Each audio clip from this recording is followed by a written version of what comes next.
The Rolex GMT Master II 126710 BLRO stands as one of today's most coveted watches, evident in the challenge of acquiring a new one. Yet, amidst its desirability, owners have voiced a singular grievance: tarnishing an otherwise flawless timepiece, the bezel, specifically its color.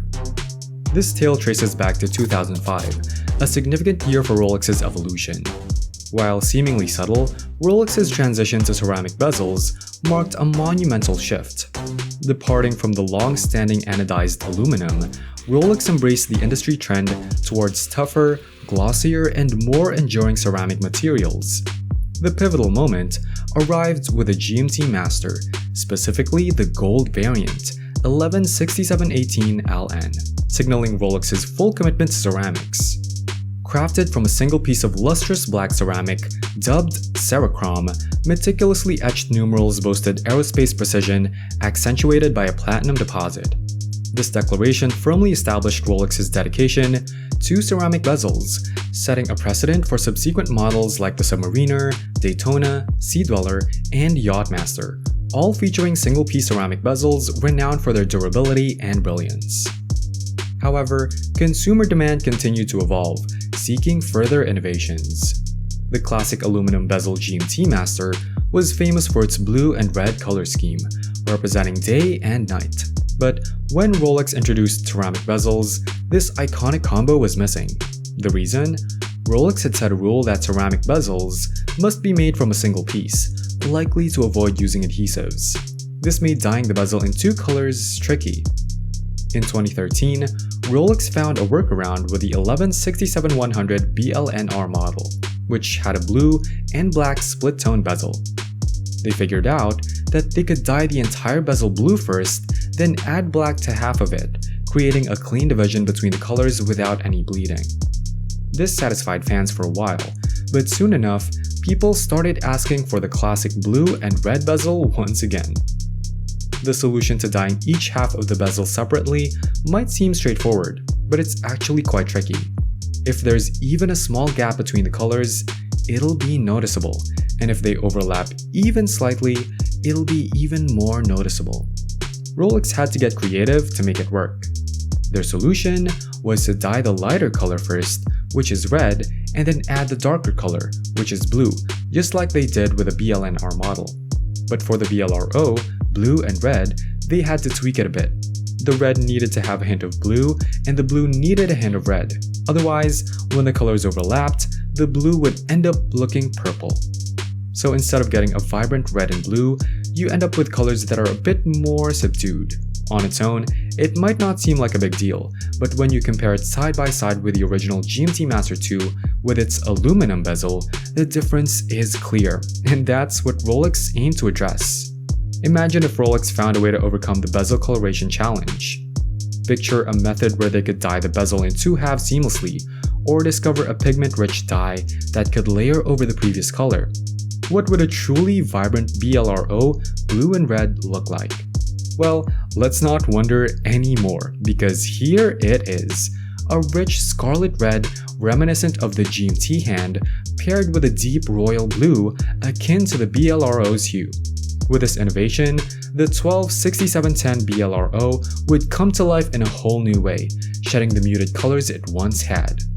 When compared side by side with the classic 1670-100, it would look more fitting, vibrant, and attention-grabbing.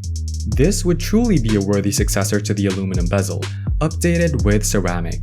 It would be the final touch on an otherwise flawless watch, and when paired with a Jubilee bracelet, it would exude a modern take on the classic original, perfectly blending tradition with innovation. The results of the vibrant BLRO coloration could certainly prompt Rolex to reconsider its approach. The compromise of the dual-layer coloration process seems to have taken away from what could have been a standout feature of the watch, and the self-imposed rule of making bezels from a single piece might not justify the outcome. But let's not stop there. Can the BLRO be further improved? If we had the freedom to create our own GMT Master bezel without Rolex's rules, what could it be? Imagine this: a gradient bezel that mirrors the colors of the sky throughout the day. At 12, you'd have a bright midday blue, gradually deepening as the afternoon progresses. As evening approaches, a wash of pink would take over, transitioning into dusky purple and eventually black as night falls. Then, as night transitions back into day, orange would emerge, blooming with the sunrise and returning to midday blue. This design would not only be visually stunning, but also incredibly dynamic, capturing the essence of the passing hours and the beauty of nature's ever-changing hues. It's quite an imaginative concept, but undeniably unique, giving the GMT Master II a remarkable wow factor it didn't have before. As for the name, following the tradition of using 2 letters from each color in French, the suggested name BLRSBI NROR seems fitting for the blue, pink, purple, black, and orange palette. And for those feeling bold, perhaps there could even be a bejeweled version, akin to the Rainbow Daytona. So, after our exploration and proposed modifications to the Rolex GMT Master II BLRO, it feels like we've really delved into the essence of this iconic timepiece. With our suggested adjustments, we've attempted to infuse a new level of excitement and innovation into the watch, pushing the boundaries of its design while still paying homage to its esteemed heritage. Now, as we eagerly await the response from Rolex, there's a sense of anticipation in the air. Will they take notice of our creative reinterpretation? Could they potentially embrace the concept of the BLRSBI NROR and bring it to fruition? While it may seem like a far-fetched idea, it's certainly within the realm of possibility. After all, innovation and evolution are at the core of Rolex's ethos. Reflecting on the subtle yet impactful changes we've proposed, it's evident that the modified colors add a captivating new dimension to the BLRO. The refreshed palette breathes fresh life into the watch, revitalizing its aesthetic appeal and ensuring it remains relevant in today's ever-evolving horological landscape.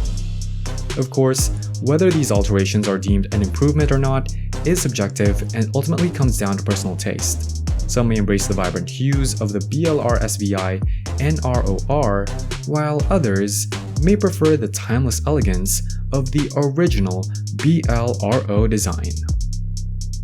Regardless, our endeavor to reimagine this iconic timepiece serves as a testament to the enduring allure of Rolex watches and the limited potential for innovation within the world of haute horology. If you've encountered a watch that's almost perfect except for one annoying thing, share it with us. We love tackling challenges and finding creative solutions. And if you enjoyed this video, don't forget to like and subscribe. If there are any other watches you'd like us to review, feel free to let us know in the comments below.